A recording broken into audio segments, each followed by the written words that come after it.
at the end of the day, if our court still continues to believe that Congress doesn't have the authority to tell us what corporations can do in this system, we will always back ourselves up against a wall, a legal wall. And I think that we have to undo that. Now, some people have said to me that, you know, a constitutional amendment, it takes a long time, it's a high hurdle. All of those things are really true.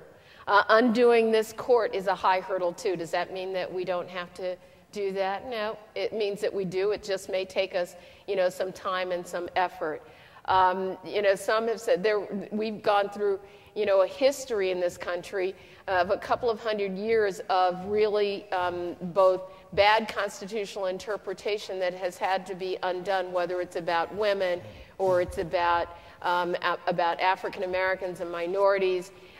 We've had to undo those things. Some of those have required constitutional hurdles. Did that mean that we had to sit back and not do it? Nope, didn't mean it at all. Does it mean that sometimes we have to work on parallel fronts?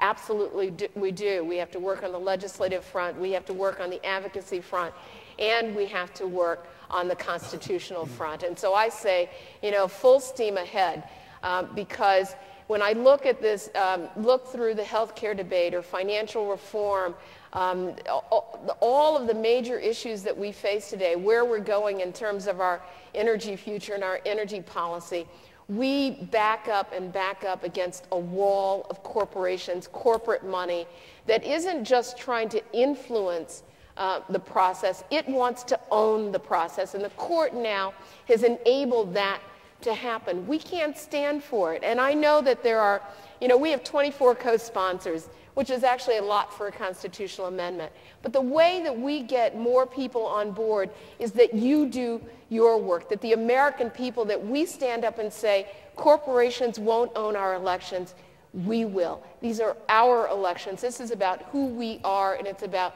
what's important to protect. And so I never really believe those people who say that it's a high hurdle and you can't beat it.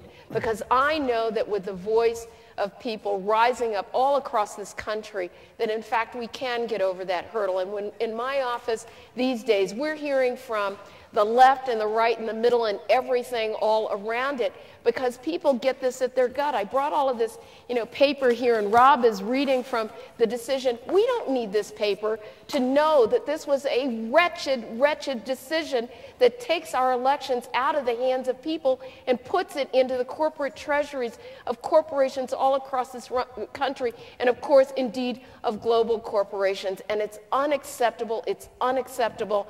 And I think if the people rise up, if you rise up, if you go home and you do your work, we can undo this, and we won't let anyone tell us that we don't own our own elections. And so